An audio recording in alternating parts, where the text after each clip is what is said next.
Hey, what's up, YouTube? What up, my subscribers? What's up, guys? It's been a while since I made a video for you guys.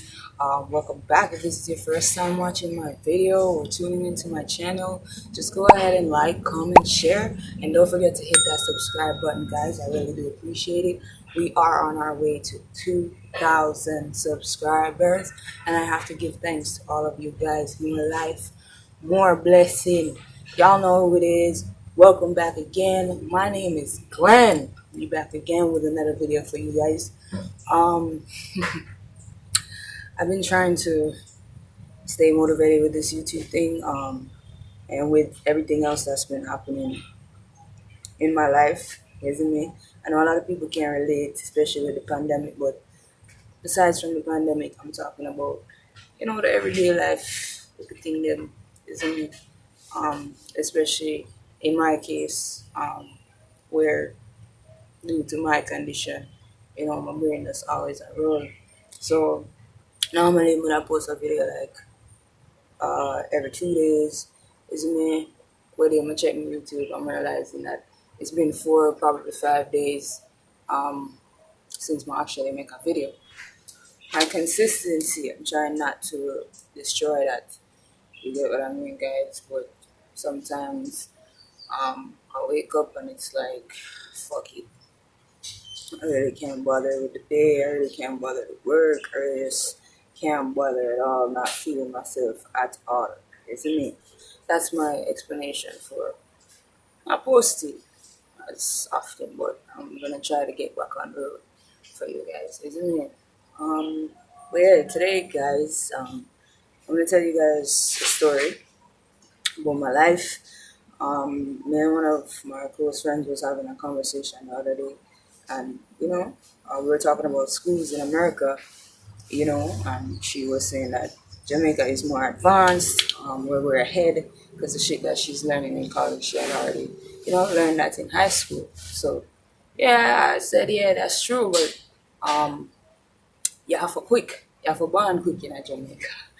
It's a mess, you have to born quick. In America, at least, them pull you aside if you're a slow learner, isn't me? Or I could work on you. You get what I'm saying? They pull you aside and they ensure that, no one is left behind. Teachers put a lot of more time in their students in America. Yeah, we have tutoring in Jamaica. Yeah, we have extra lessons. Yeah, but how much I want to actually I got extra lesson and I learn? Yes, me I'm now wasting the parents' money. Like in America, it is sure that if you come here for an education, that's what you're gonna leave with. You could have done like but. Yes, me. Yeah, so we were talking and man make sure no say, oh, I get what you say when you say Jamaica more ahead. You get me I say, but somehow we're ahead and that's why someone don't really have an education, we dumb as fuck. Yes, me I say shit I got too fast for it. Yes, me I make sure no say when I was living in America, to me the teachers they took a lot more time with their students. They, cared a lot more. You get me? Now move on unless you're moving with us. You get me? And she said to me, oh, you used to live here? And I said, yes, but I'll save that for a YouTube video for you. Isn't it?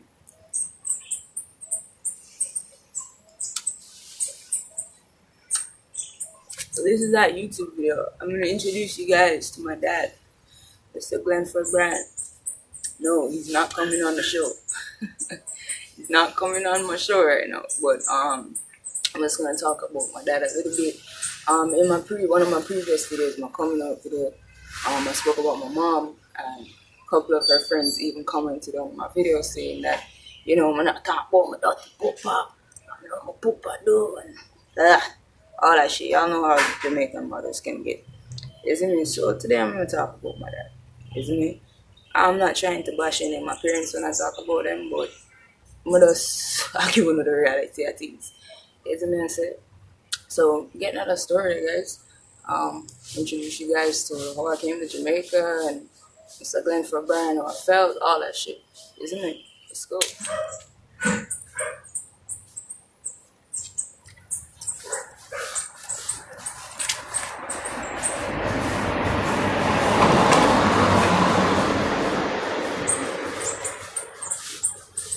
Alright, guys, so I have on my darker just in case I start crying. I cry. I mean, I still feel these things in my emotions, but nothing that I will cry about. I already shed me one tear. It's me. How many of you guys, when you cry, like one tear? Like, comment below. I always wonder how I'm going for that. You know, mother some wicked. I don't believe all that, but you see me? I just feel like maybe two tear too much. If you get two tear, it must special or something. You see me? I don't really cry. But anyways, guys,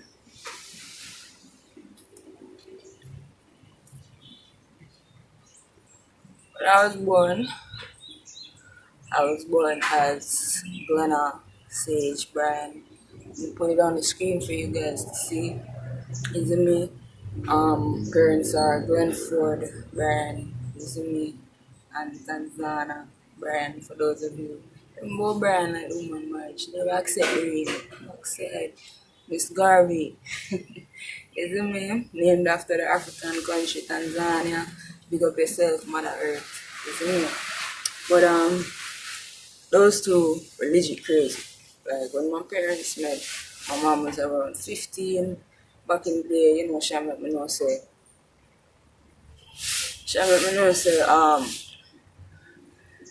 our mother, they leave for the foreign. That's my grandmother, Grace Moses, rest in peace, grandma, miss you. It's me, but yeah, she was going away to America and my dad was rich. You see me? One of them bad boy, them nah put them in a detail, but original gangster, you see me? Yeah. So they met because of my grandmother. When she was flying out, you know, she wanted somebody to take care of my mother, you know, continue sending her to school. I don't know what in her right mind told her that, you know, a man is the key to that, you know. She will have money and what's it now? You're gonna leave your 15-year-old man. But alright, grandma. Anyway, so listen now, and you know, my mother met me know, so grandma make sure you say, oh, I'm respectable, of course, man, slick. Much I get near that, I drive. Anyway, I'm respectable and thing, and I'm agree to take care of her while she's gone. Now, my mother told me that she knew him, you know. Him always called to her, she really look on him, she gave the side shoulder, you get what I'm saying? So, you know, she knows, say, oh, him be like her, and whatever, and, you know, she want a man, so, you know. She never really say nothing about it or what she say. Grandma already make up her mind. So grandma left, started living with this dude. And by the time she reached 16, she got pregnant with me. Apparently, you know, in the beginning he was okay and him sent her to school and whatever, just for a little while until him stopped. You get me? So when him stop, cage her up in the house now and look, boom, first born, me. There you go. So I was born. I was almost not born. My father also told me that because them always give me for them side of the story. I don't know why. But he said that when she was pregnant with me, he left her in the house and he come back. I look for her, she not there, and go to her road, she not there. You know, until somebody finally give him the details that she don't ask to tell. He must say, oh, when him go down, you know, him see her there on the bed. It's me, him see her on the bed, lay down and get ready to abort me. You get me? So it was just in time. I tell me, say, oh, it was just in time. So guys, I almost wasn't born. You get what I'm saying? And after my mother cussed me, yeah, she always cuss and, you know, say like a shit towards that as well. You see me I say? So, at one point in my life, you know, never really know how to even feel about that. You see me, I don't know if lucky because, you know, I shouldn't have been born and I almost wasn't gonna be born and, you know, used to wonder about my purpose in life. You get what I'm saying, guys? Shit like that, she can really mess with you. You get me? But over that and find ways to get through to that. But anyways, couple days when I hit around 2, my mother started planning with my grandmother to run away. My father was very abusive, as you say, an all-time gangster. You get me? So very abusive, womanizer. You know, she have to deal with the bag of girl, them, you know. You get me? At this point, my father has over 20 something kids. You see me? I don't know I take up bail mother. I can't want her to. You get me? So she dealt with shit like that. You see me? I have a brother slash cousin as well because my father get my mother auntie pregnant and shit like that, you know. So she went through a little thing like that, and I guess she was getting tired of it. So she started planning with my grandmother to leave the country.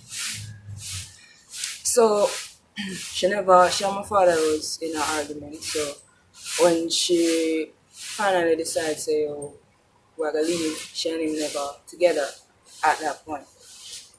So what happened is she found at the house one night, and you know, I love him up, I go and like say she had to stay and whatever. And she say, yo, as him drop asleep, she just grab me, and we cut out of the house. Cut out of the house now, we reach at the airport, she realized, say, yo, she left a document. Isn't it? She left a very important document where she needed to forward with me. So in the end, she have to make a decision, isn't it? And she decided to let me go without her, isn't it? So I was the only one that went on that plane that day, and she had to come back to Jamaica and be with me father, isn't it? I think to myself, like, you know, how could you like leave such an important document like? But no, say, yo, you didn't want to rush and everything, but you know, them say everything I'm fair reason. Anyway, end up with my grandmother in Boston, Massachusetts. Isn't it big up Boston? Isn't it big up Celtics? All of that's my team. For those of you who know ball, you get me. But yeah, so I was living in Boston with my grandmother, my auntie, and my uncle. Isn't it? Grew up there for a little bit, and then my grandmother, I don't know, she's Jamaican, so she believe in abusiveness. Isn't me? I said she would bust that ass for real. So one day I wake up late for school and she bust my ass. Isn't me? I guess she meet me and she grandma Atas, you know, grandmother Atas. She had 50 and still like a party and then make a thing. So you know nails done and whatever. So she beat me and her aunt catch me in my face. So reach at school late the day I reach. The teacher said the fingernail and she asked me, I go on and say, yo, miss. You know, I was just rushing through the door because I was late and it was just a little splinter and, you know, I didn't really see where I was going and that's what happened, if you know what I'm saying. And she asked me, so I'm sure, you know, let me stay up there. I'm like, yeah, everything good. Anyway, she let me go about my business, you know, get to class or whatever. The next day, I'm there home, when I look secret services that show up at the yard.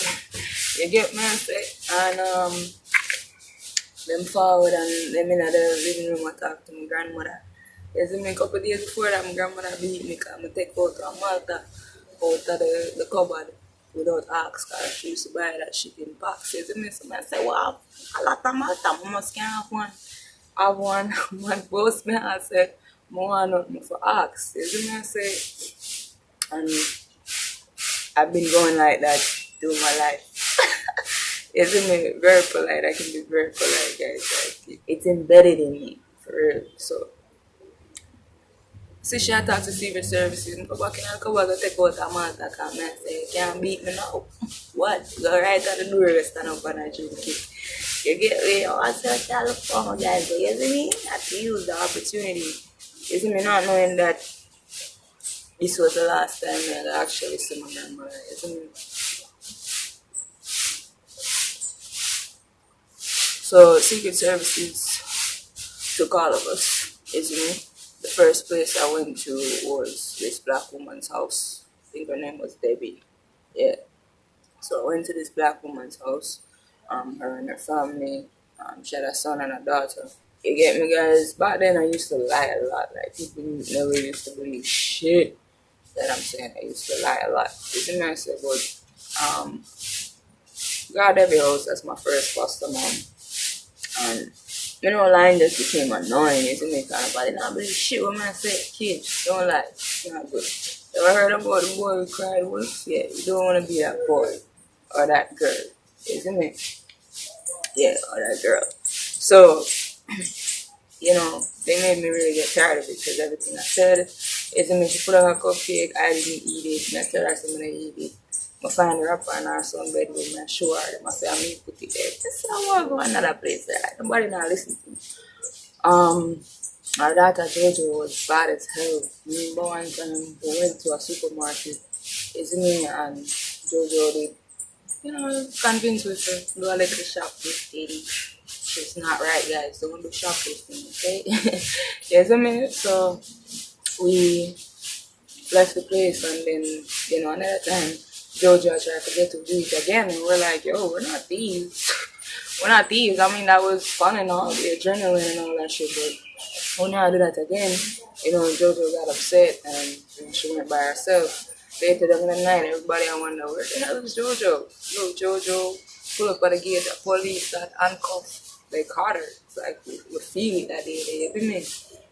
Everybody blamed me for everybody getting taken away. My little cousin was there as well. Platinum. She was there as well, and she got taken. The home that she was in is like a godsend there. Yes, I mean. But after I was there with Debbie, let them know. So after a while, Debbie made a complaint that she doesn't want me anymore. You get me? So they had to find me another foster home. You get me? My second foster mother was a white lady. Her name was Lisa. You get me? Big up Lisa. No joke, guys. I really love that woman up until this day. Isn't it? I really feel like she understood. You see what I said? So went to live with Lisa and everything, and within that time, guys, I feel like when I find myself, I always felt like I was a boy. I never really liked the girl shit, but still didn't want to feel out of place. Younger them time I was around 7, 8. It's a mess. I don't want to feel out of place. Everybody that looks like me just like a girl, but I still switch it up. And Lisa didn't deprive me of that. You get me? She always buy my clothes. So one week I'm a full out boy. And the girl in my crib, I'm not free. I'm like slick long thigh, if you ever say that. So like she really let me express myself. And I always wish that if I was still in America, enough things would have been done already. I know she would have been behind me 100%. So Lisa was actually the one who she had to go to a meeting in Washington, so that's why I ended up at my little cousin's foster home, that's Platinum. Only to find out that it's 2 black people, a man and a woman, and apparently they benefit when they take in kids. So there were a few kids at this house, and my little cousin happened to be one, and I became really close friends with one of the girls in the house as well, one of the little girls. And one night, I think she was trying to tell me something. I really don't remember all of that. Things are blurry, guys. But one time I saw the man, the foster man, going into that little girl's room. And we all know what he must have been up to. So one night, and that's how she began to tell me, because I was like, what is he doing in your room? And, she was telling me that night I would have watched a movie. When I step out of the room, guys, man, come in drunk, back me up. Them telling me about 8. They see me or something, 8, 9, whatever. But man, back me up and lift me up by my throat and put me up on the wall. You see me, and like he might threaten me. I can't remember full on everything that he was saying, but he might squeeze me. You see me, and look, the lady come out of her room and she was like, yo, she tried to talk to her, look at idiot, man. Alright, so, And then I tell me, say, don't go back to the little girl room or her. But, from long time, I tough man make say, if him touch me, because of a different thing, and him try, say, when me leave from right, that's up. I'm sorry for them. You me, I'm not the woman, like, I could have sleep on her face and no she afraid. They get me, I say, him let me go in the room and talk to my cousin, make sure say, when I talk to you on the phone, like, if you might touch you or you might do nothing, let me know. It's only my guys, as soon as I left that foster home, I made a report, I'm tell my foster mom, I cried. I cried to Lisa, I'm like, yo, yeah, I'll forget to out at the house there. You know what I said? And make the report, Lisa made the report, and that was it for them. Get my guys. So I lived in Boston. Yeah, so I was with that while for a few. I talked to my parents every now and again over the phone. I was trying to find the article to show you guys, but I couldn't. I guess it's scrubbed from the internet. But my father had me in the Observer and the Star. You get me? I said the title was "I Want My Child." You get me? Saying that the U.S. government took me away and I'm unhappy and I wanted to come home, which is not true.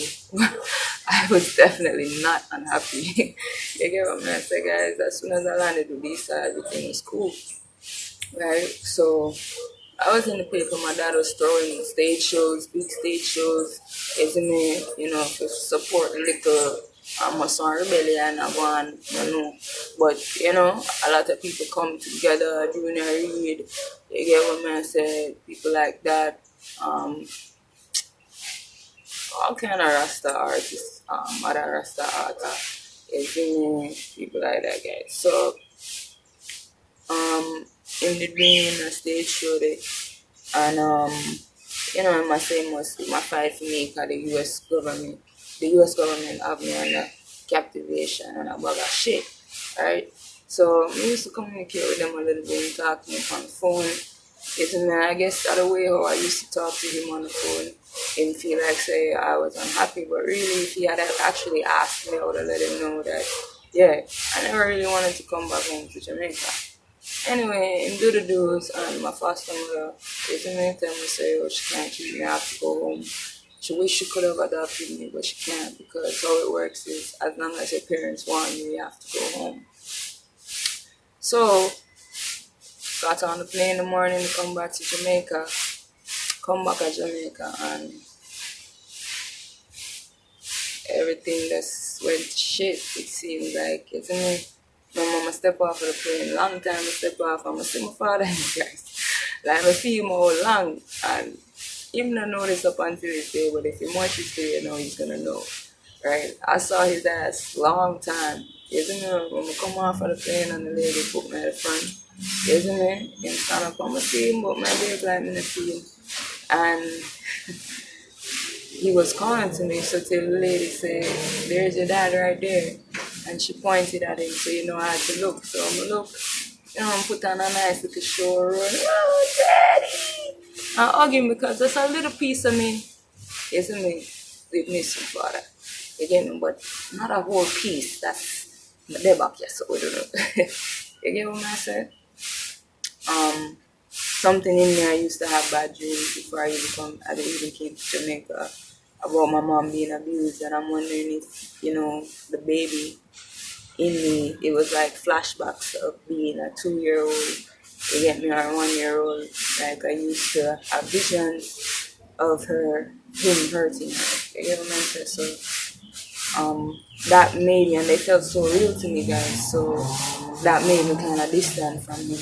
You get me? So I didn't really like him that much. But before I witnessed shit myself.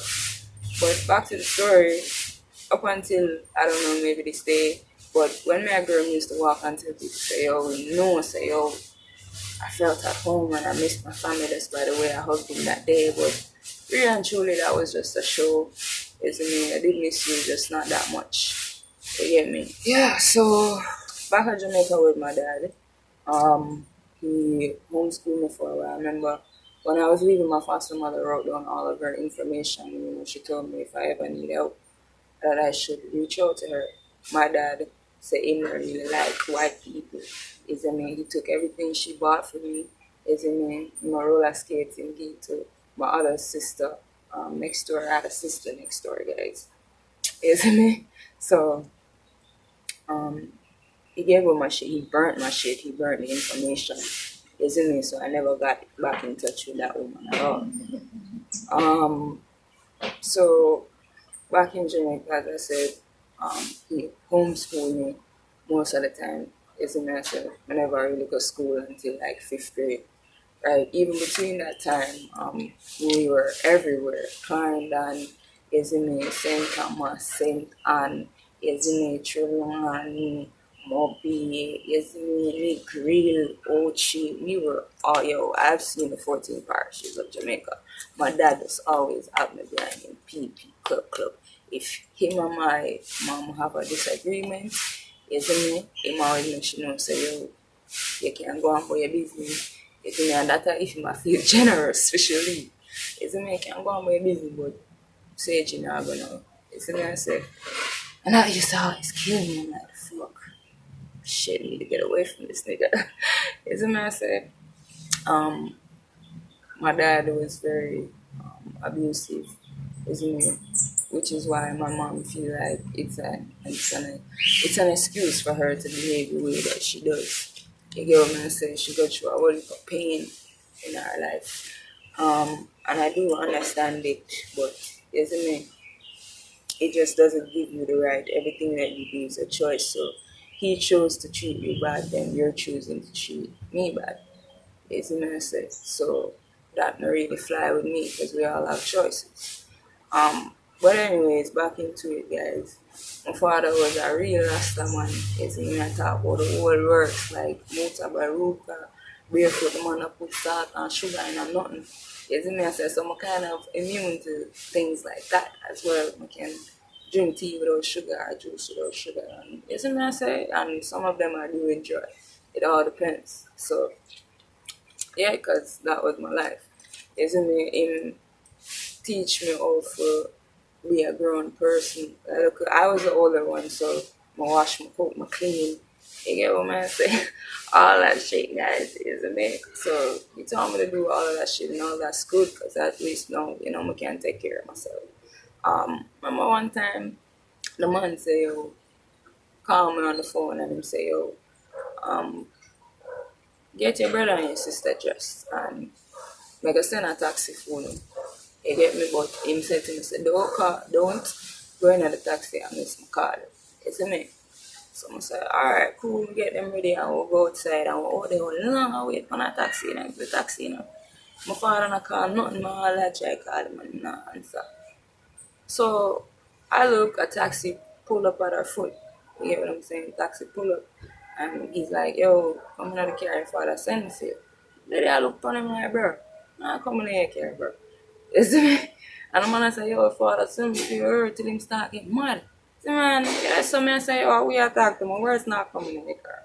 You get what I'm saying? So till the man get mad and drive, I say, oh, idiot, Rasta, pick me. Blood clot, picky head. You see me? I'm gone about in business. That in a call, nothing. Eventually, I look, I get a call and I say, oh, never mind. We go back home. I said, the frig. A couple months later, this man met me and say, yo, that day, he did send the taxi for me. You get what I say?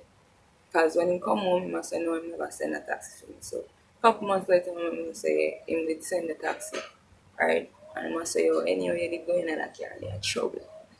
Trouble for you, knock you out. And I say, yo, what kind of styling? Suppose I never have no sense, like I'm gonna test my faith. Isn't my guys, I never really get beaten with belt like some Jamaican kids. My father box, thump, kick with. Isn't it for some simple shit or I guess some shit that we would say is simple. You get me? I remember one time my little brother got a cut. Isn't it? Look at cut him on look at youth playing with a glass bottle and they cut him. Right, so it was just a little come like, suck it, and I say, oh, alright, the blood stopped, the blood gone, or whatever, and I say, oh, don't tell daddy. Guys, the come go say, oh, don't tell daddy, no, don't tell daddy what? I say, oh, alright, you see me, I reach him, I say, oh, the whole on come here. Go to him, all of us went to him, say, yo, everybody line up. Me go in at the back, guys. That's the worst thing me ever do. Make sure I take the front. And I say, shit.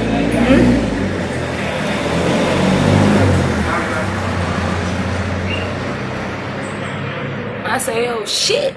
Damn. Girl at the back, guys. And I see my little brother, he was the first one in line. You see me, the man said, so boxing, I see him fly across the next room. I said, shit. The sister, she come now and do some stretch for the box and she do some sight it. For a long time, she prayed that lick in sight and it brush her chin. And man said, no, she said, daddy, the kids already, daddy. And man said, no, man, come. Come, man, that never catch you. No, it catch me, no. It catch me, look at them. That man say, oh, come. And I cried that. You see what I said? Finally get the box good news. So she fly go this and let's gear up for mine, and guys. Reach up on the front and I'm gonna say, so blood. Guys. Like, in my room, in there somewhere. By the time the man box me and we out the road, I reach me, I tell him to skid off of the van and that. You see me, so do something all day, we lay down there for a good while, and I said, box side. You see me, I said, so, I used to get beaten for some little shit like that. My father used to beat me if a nigga was looking at me. I ain't even seen this nigga. I wasn't even looking at this nigga. But I could look in the nigga's direction, but I wasn't even looking. I mean, I'm 10 fucking years old. I don't know shit about sex. Isn't me? My dad used to bring me for a regular checkup. He was just so paranoid when it comes to men and his daughters, and I guess I understand where that is coming from. But the accusations, you're accusing a 10-year-old. Whew! But I've heard about some 10-year-olds in Jamaica, but are they really 10-year-olds? Like, what the hell is happening? So I get where his scare is coming from, but that wasn't me.